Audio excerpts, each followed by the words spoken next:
Okey, Assalamualaikum, salam sejahtera. Okey, kita masuk subtopik yang terakhir dalam bab sukatan serakan data terkumpul, iaitu sukatan serakan, di mana kita akan belajar mengenai dua standard pembelajaran. Okey, yang pertama membanding dan mentafsir dua atau lebih set data terkumpul. Dan yang kedua ialah menyelesaikan masalah yang melibatkan sukatan serakan bagi data terkumpul. Okey, kita teruskan. Alright. Okey. Okey, kita pergi kepada contoh 12 muka buku awak, muka surat 215. Contoh 12 ialah di mana seorang ahli botani menyemai 40 sampel anak benih pokok bunga raya daripada dua hybrid yang berbeza A dan B. Diameter bagi kedua-dua hybrid ini diukur bagi tujuan pengawasan dan pengawalan rapi supaya pokok bunga raya menghasilkan kelopak yang mekar. Okey, jadual kekerapan di bawah menunjukkan diameter bunga bagi hybrid A dan hybrid B. Okey, so awak boleh lihat ya, di mana diameter yang diberi itu ialah selang kelas dan hybrid A yang diberi, hybrid B yang diberi itu ialah kekerapan. Soalan dia ialah berdasarkan min dan sisihan piawai, tentukan hybrid bunga raya yang menghasilkan kelopak bunga yang lebih mekar dan konsisten. Berikan justifikasi anda. So kat sini awak kena carilah min dengan sisihan piawai. So, berdasarkan kepada penyelesaian diberi, okey, awak perlu bina jadual kekerapan sebab awak nak cari min dan sisihan piawai. Sebelum ni cikgu dah tunjukkan awak mengenai formula untuk dapatkan min dan juga sisihan piawai. Okey, di mana untuk hybrid A, diameter, kekerapan dan titik tengah. Lepas tu ini ialah kekerapan.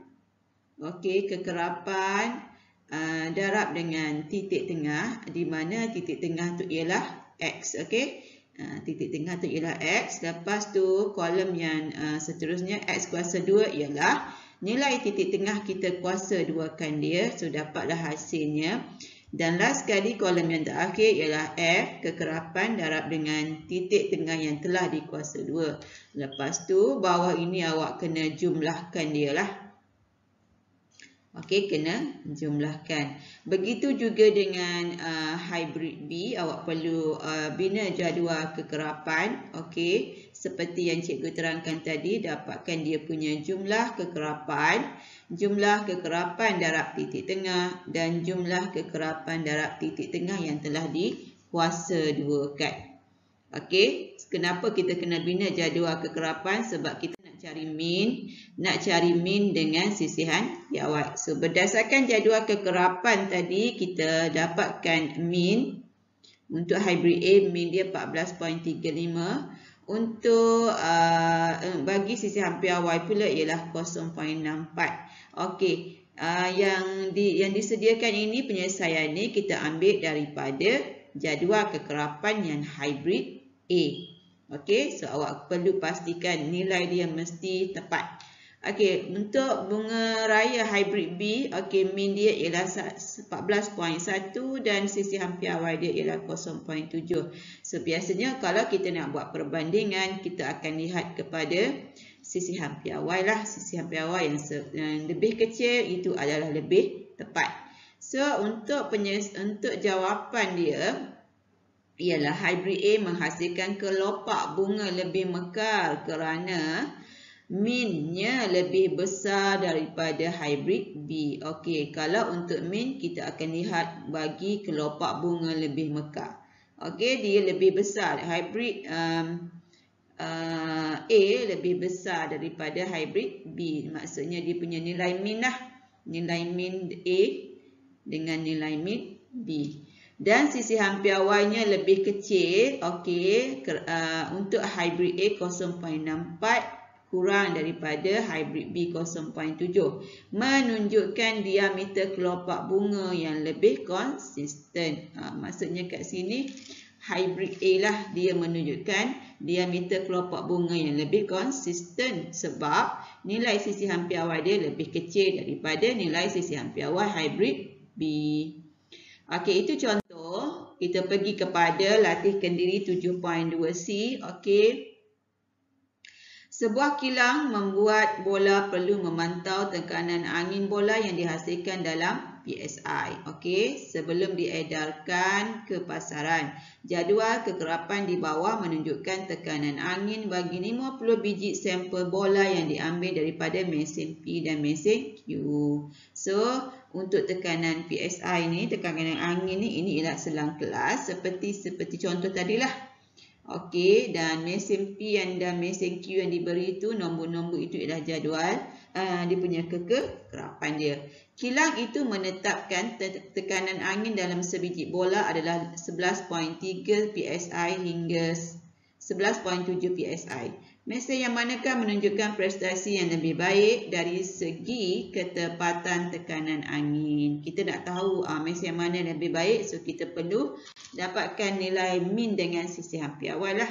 Okey, kita nak lihat apakah nilai sisihan piawai dia. So di sini bila latihan ni awak perlu bina sendiri jadual kekerapan seperti yang dalam contoh tadi, ada selang kelas. Okey, ada kekerapan, ada titik tengah. Titik tengah mesti kena ingat diambil daripada selang kelas, iaitu 8.0 tambah 8.9 bahagi 2. Lepas tu ada Fx. Fx tu apa? Kekerapan darab dengan titik tengah. Lepas tu ada X kuasa 2 ambil daripada titik tengah dikuasa 2 kan. Lepas tu F darab X kuasa 2. So kat sini awak perlu jumlahkan kekerapan, jumlahkan Fx dan jumlahkan Fx kuasa 2. Kerana awak perlu kira min. Min diambil daripada Fx, F 525.5 bahagi dengan jumlah kekerapan 50. So dapat min 10.51. Okey, sisihan piawai pula kita ambil daripada dia formula dia. Kalau awak lihat dalam rumus formula, sisihan piawai dia Fx kuasa 2 bahagi dengan ni jumlah Fx kuasa 2 bahagi dengan jumlah F tolak dengan min X bar dia kena kuasa 2. So kena punca kuasa. Kalau tak punca kuasa, awak itu ialah variance ya. Kalau sisihan piawai dia kena punca kuasa. So ambillah dia punya Fx kuasa 2, ambil dia punya jumlah F, ambil min, nilai min tadi. Okey, daripada sini okey kena kuasa 2. So dapatlah dia punya sisihan piawai 1.3. Itu untuk mesin P. Untuk mesin Q, okey, mesti kena buat jadual dan cuba kira. Okey, jumlah kekerapan untuk Q 50, Fx dia 582.5 dan Fx kuasa 2 dia ialah 6840.125. So untuk mesin Q, min dia 11.65. Macam mana dapat 11.65? Ambil 582.5 bahagi 50. Dah ada kat sini. Okey, lepas tu untuk sisihan piawai pula, seperti yang cikgu ajar tadi. Okey, nak masukkan nilai dia, ambillah yang ni.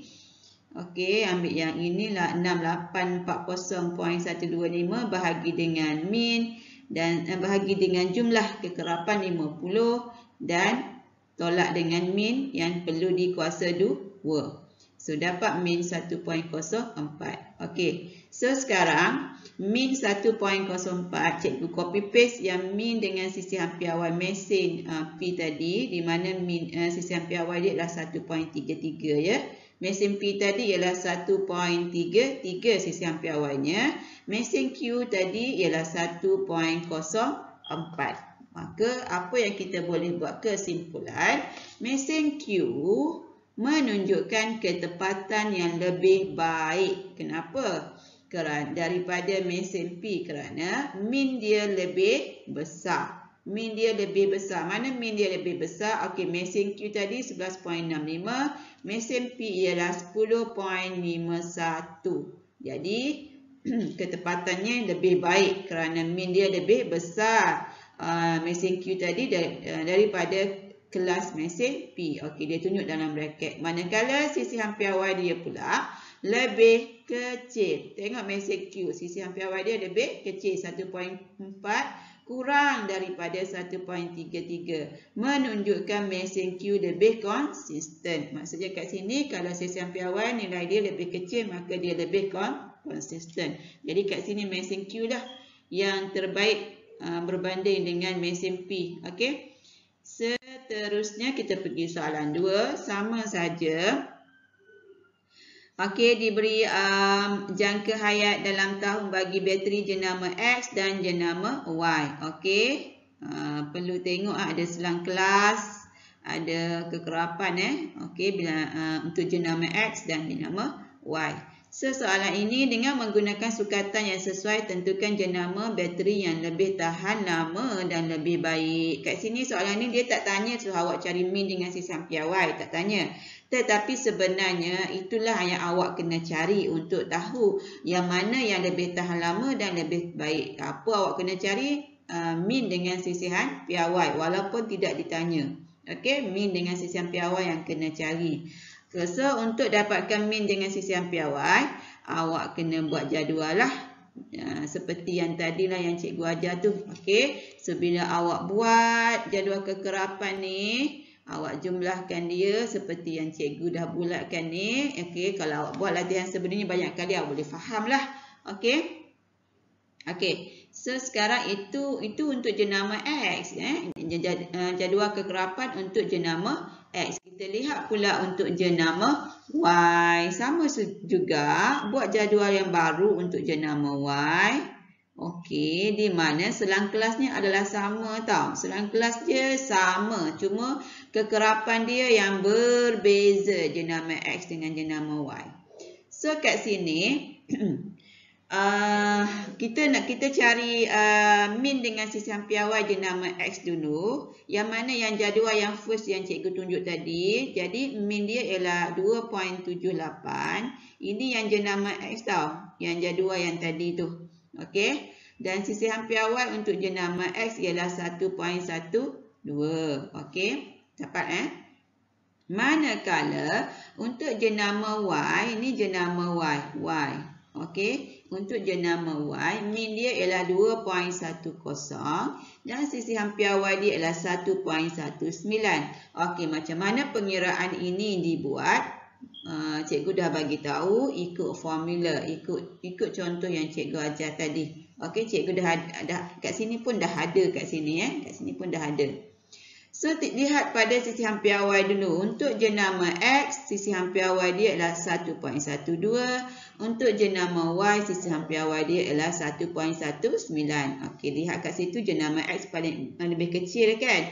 Manakala min untuk jenama X 2.78, untuk jenama Y 2.10 tahun ini. Tahunan bateri tu. Jadi yang mana yang paling besar? Jenama X lah.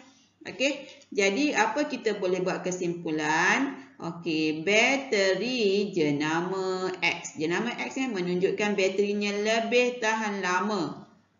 Lebih tahan lama. Kenapa? Sebab awak lihat min dia. Jenama X lebih besar daripada jenama Y. Min dia 2.78 lebih besar daripada 2.10. So dia lebih tahan lama. Dan sisihan piawainya kecil kan? Lihat pada jenama sisihan piawai jenama X 1.12 lebih kecil daripada jenama Y 1.19, menunjukkan prestasi yang lebih baik dan konsisten. So kat sini bateri jenama X yang terbaik. Okey. Seterusnya, okey.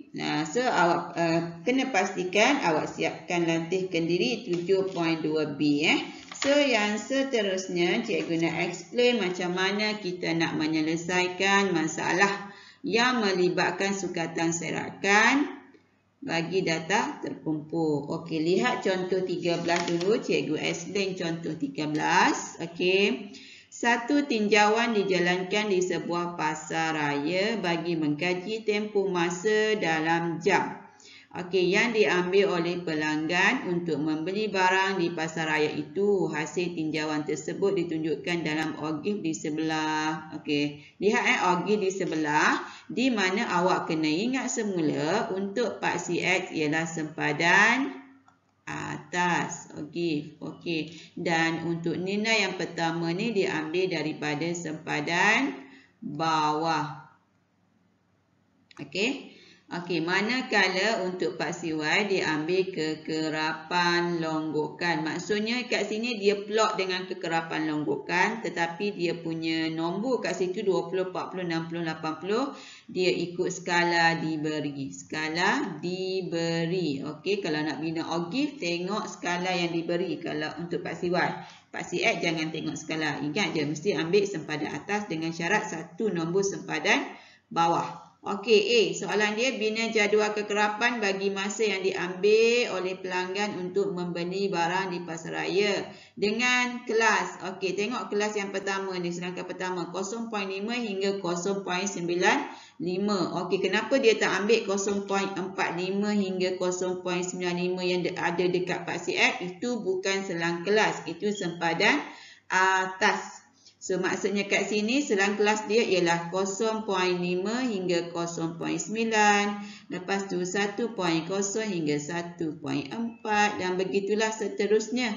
Inilah selang kelasnya yang sebenar menghasilkan sempadan atas pada paksi X. Okey, itu A, bina jadual kekerapan. Seterusnya B, kita nak cari min dengan sisihan piawai. Okey, so kita bina dulu jadual kekerapan seperti yang diberi dalam buku teks awak penyelesaiannya. Okey, nak bina jadual kekerapan mesti ada selang kelas. Okey, selang kelas dia dah bagi dah kat awak, so awak sambung terus sampailah kepada selang kelas 2.9. 2.5 hingga 2.9 dah diberi dekat soalan tadi. Okey, lepas tu yang dapat ini 6, 16, 32 tu dapat dari mana? Kita belum dapat lagi. Yang kita dapat ialah kat sini. Ini ialah kekerapan longgokan.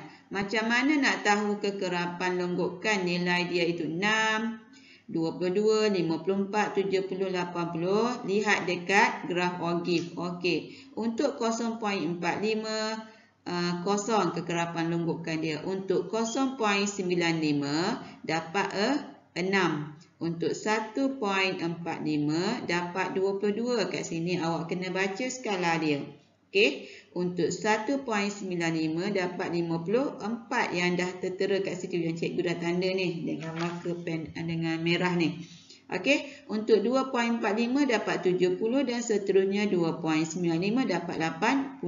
Apa yang kita cari ni? Ini kita cari kekerapan longgokan. So, bila nak bina jadual kekerapan, jadual kekerapan mesti ada kekerapan. Macam mana nak cari kekerapan pula? Okey, so kekerapan dicari menggunakan kekerapan longgokan di mana 80 tolak 70 dapat 10.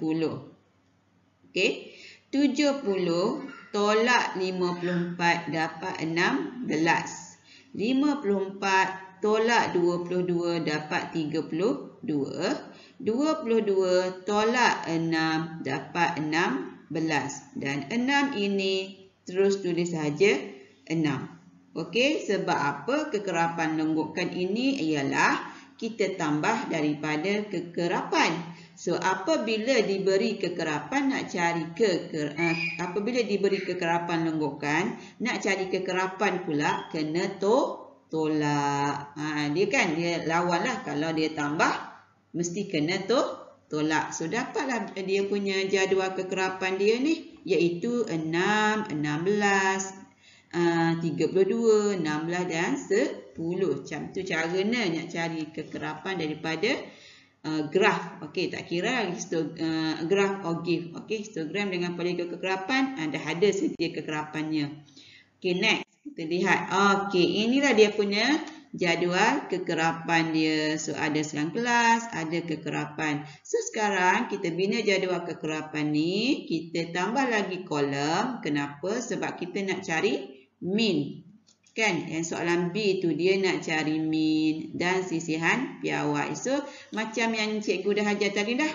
Dapatkan titik tengah fx, x kuasa 2 dengan fx kuasa 2. Dan jumlahkan kekerapan, jumlahkan fx dan jumlahkan fx kuasa 2. So, di sini untuk min kita dapat berapa min? Iaitu 1.75 dan sisihan piawai ialah 0.55. Boleh? Ini soalan dia suruh cari min dengan sisihan piawai. So, dia tak suruh awak tafsirkan. So, tak perlu nak tafsirkan apa-apa. Just cari min dengan sisihan piawai. Itu contoh 13. Kita lihat pada, okey, ni jawapannya. Jawapan A dan jawapan B. Okey, kita lihat pada latihkan diri 7.2D sekarang. Muka surat 218. Okey. Histogram di bawah menunjukkan bacaan gula dalam darah yang diambil daripada sekumpulan pesakit di sebuah klinik. So, paksi X dia tu paras gula. Paksi Y dia tu ialah kekerapan. Kekerapan. Okey. So, kat sini A soalan dia, berdasarkan histogram, adakah bentuk taburan data tersebut simetri? Ingat balik, buka balik buku teks awak, rujuk balik yang sebelum ni, macam mana bentuk yang simetri? Okey, ini bukan bentuk simetri Okey, berikan sebab anda. Okey, jawapan dia tidak. Ini bukan bentuk simetri. Kalau bentuk simetri, dia mesti kat tengah-tengah, dia sama. Kiri kanan adalah sama. Okey? Kerana kebanyakan paras gula tertumpu pada kanan histogram, iaitu nilai yang lebih tinggi. Bahagian sini lah. Bahagian sini. Bahagian sini. Dia bukan simetri. Okey. Next. Kita pergi next. Kita nak buat apa sekarang untuk B ni? Okey, kita lihat. Okey, B. Okey, B, hitung min dan sisihan piawai. Seperti tadi jugalah, bila nak cari min dan sisihan piawai, kena ada jadual kekerapan. Okey, kat sini jadual kekerapan mesti ada apa? Selang kelas, kekerapan, ada X, Fx, X kuasa 2 dan Fx kuasa 2. Okey, sebab awak nak kira min dengan sisihan piawai. So, sekarang untuk selang kelas dulu. Selang kelas, kita tak boleh ambil nilai pada paksi X ini. Kenapa? Sebab paksi X, nilai pada paksi X itu ialah sempadan atas. Okey, jadi macam mana kita nak dapatkan selang kelas? Okey, awak lihat 2.95, 3.95 itu ialah daripada 29.5 ialah daripada 29. Okey, 39.5 daripada 39. 49.5 daripada 49. Okey, daripada had atas. Daripada had atas. Okey, lepas tu selang-kelang dia macam mana? Kalau 29, kat sini berapa? Kat sini yang cikgu tanda soal ini ialah 30. Okey, kat sini berapa? 40. Kat sini berapa? 50 hingga 59. Lagi 60 hingga 69. Lagi 70 hingga 60 hingga 69, 70 hingga 79. Ni poin perpuluhan. Okey, sorry. Maksudnya kat sini 2.95, 2.9. Lepas tu 3.0 hingga 3.9. Cikgu sebut salah tadi. Sebenarnya dia dalam perpuluhan 2.9, 3. Ni kat sini 2.9, 3.9, 4.9. Jadi bila selepas 2.9 dapat dah 3.0 kan? Okey, yang ni. Jadi maksudnya kat sini 3.0 hingga 3.9. Lepas tu 4.0 hingga 4.9. 5.0 hingga 5.9. Itulah selang kelas. Kita ambil kat mana? Kita ambil daripada bermula dengan 3.0 hingga 3.9. Kenapa tak ambil 2.9? Sebab 2.9 itu ialah sempadan bawah pada 3.0. Dia duduk kat sini. Dia dekat sini 2.9 tu kita tak boleh ambil 2.9. Sebab apa? Asal dia 2.95 itu sempadan bawah. So ambil 3.0 hingga 3.9 dan seterusnya sampai 8.9. Sebab apa? Tengok paksi X ujung sekali tu 8.95. So stop dekat 8.9. Macam tu caranya. Okey, lepas tu nak dapatkan kekerapan pula. Okey, kekerapan ni senang sikit sebab awak ambil pembaris. Okey, ambil pembaris, ukurlah sini berapa. Okey, 4 Sini berapa? 10. Sini berapa? 20. Ini berapa? 26. Lagi. Ni berapa ni? 40. Okey, yang ini pula sampai 30. So, dapatlah dia punya kekerapan. Sebab ini histogram, dia beza dengan OGIF tadi untuk dapatkan kekerapan. Sebab OGIF tadi kita plot dengan kekerapan longgokan. Okey, so dapatlah selang kelas dengan kekerapan. So, kita boleh carilah titik tengah yang lain-lain tu. Dapatkan jumlah dia. Okey, jumlah. Dan bolehlah kita cari min 6.82 dapat min. Dan juga sisi hampir awal dia 1.35. Okey, boleh Okey, seterusnya. Okey, C pula. Bandingkan sisi hampir awal bagi bacaan gula dalam darah antara 6.0 hingga 8.9. Mana 6.0 hingga 8.9? Ini. Okey, sehingga situ. Jadi, kita ambil dia punya data yang bahagian sini sahajalah. Data bahagian sini. Yang ni kena calculate lah. Okey, bila kena calculate. Okey, 26 tambah 40 tambah 30 dapat 96. Okey, fx tu pula dapat 719.2. Ni kita tambah. Okey, kita tambah. Okey, lepas tu fx kuasa 2 pula tu ialah 5443.84. Okey, sebab dia nak sisi hampir awal, kita kena dapatkan min dulu. Okey, min dulu. Macam mana nak cari min? Okey, cari min ialah fx tu 719.2 bahagi dengan 96. Dapat 7.49167. Okey, kita ambil banyak sikit lah selepas titik perpuluhan. Itu min. Okey, kalau untuk dapatkan sisi hampir awal. Okey, dapatkan sisi hampir awal macam mana? Kita ambil yang mana dulu ni? Fx kuasa 2 tu 5443.84 bahagi dengan F. Okey, jumlah kekerapan tu 96. Tolak dengan min. Berapa min? 7.49167. Yang min tadi kena kuasa 2. Lepas tu punca kuasa. Okey, punca kuasa. Okey, kira dulu bahagian sini. Okey, kira bahagian sini dan kira bahagian sini. Okey, bila kita kira kita dapat 56.7067 tolak 56.1251. Masih lagi punca kuasa. So, bila dapat tu tolak 0.5816. Masih lagi punca kuasa. So, bila awak punca kuasa, awak akan dapat 0.76. Adalah nombor dia kat belakang. Cikgu ambil 0.76 sahaja.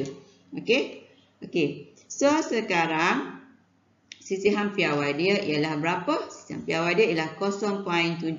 Di mana min 0.49167. Macam mana kita boleh buat kesimpulan? Kesimpulan dia ialah sisi hampir awal bagi bacaan gula dalam darah di antara 6.0 hingga 8.9. Selang kelas 6.0 hingga 8.9 ni selang kelas. Ialah 0.76.